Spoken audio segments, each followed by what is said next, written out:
주기도문의 이 청원들 가운데 가장 핵심이 뭐냐? 그게 바로 나라가 임하시오며 라는 이 부분이에요. 예수님은요, 우리가 살면서 겪는 모든 어떤 그 삶의 문제들 있잖아요.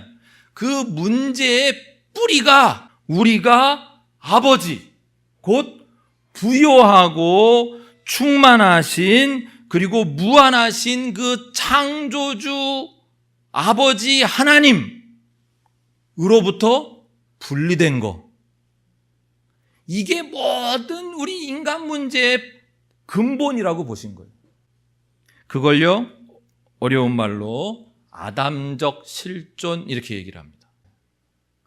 근데 아담적 실존이 되고 나니까 무슨 문제가 생겼냐 하면 부요하고 무한하신 하나님으로부터 분리가 됐잖아요. 이렇게 분리가 되고 나니까 인간은 유한한 존재, 제한된 존재, 결핍의 존재가 된 거예요. 하나님의 전지하심, 전능하심, 충만하심과는 반대로 인간은 이성, 의지, 감정도 제한되고 시공간적으로도 제한되고, 그죠? 관계를 맺는 데 있어서도, 사랑을 하는 데 있어서도 제한된 존재, 곧 결핍의 존재라는 거죠. 이 결핍이 인간의 근본 문제라는 거예요. 이 결핍 때문에 인간의 모든 고난이 온다라고 성경은 보고 있고 예수님도 그렇게 보셨다는 거죠. 하나님의 그 부요하심을 잃어버린 이 결핍으로부터 모든 고난이 와요. 그래서 성경은 구원의 상태를 영생이라고 말씀해요.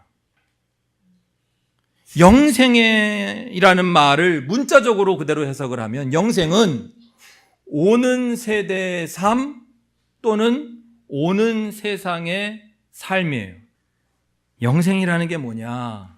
종말에 하나님이 오셔서 그 오는 세대, 그 오는 세상을 하나님이 통치하실 것인데 그때의 삶, 즉 오는 세대의 삶을 표현한 게 영생인 거예요. 그러니까 영생이라는 거는 그냥 시간적으로만 길게 늘어진 영원한 삶이라는 말이 아니에요. 생각해 보세요. 영생을 여기서부터 여러분 영원히 산다고 치자고요. 그게 뭐가 좋아? 지금의 이 결핍의 상태가 지금도 제대로 사랑하지 못하고 지금도 전혀 부요하지 못하고 지금도 전혀 온전하지 못한 이 상태가 영원히 지속되는 게 그게 뭐가 좋아? 그게 지옥이지.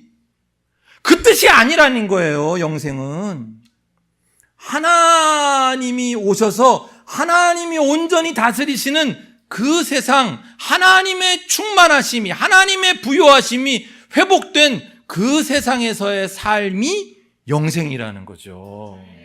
그러니까 그 내용적으로 어떻게 되겠어요? 내용적으로는 아담적 실존이었던 우리, 제한되어 있고 결핍되어 있던 이런 존재로부터 해방된 삶인 거죠.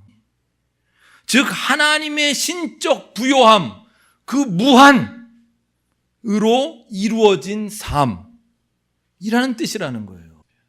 여러분, 하나님의 통치가 내 안에서 이루어지실 수 있도록 자신을 하나님께 내어드리는 연습을 우리는 자꾸 해야 돼요.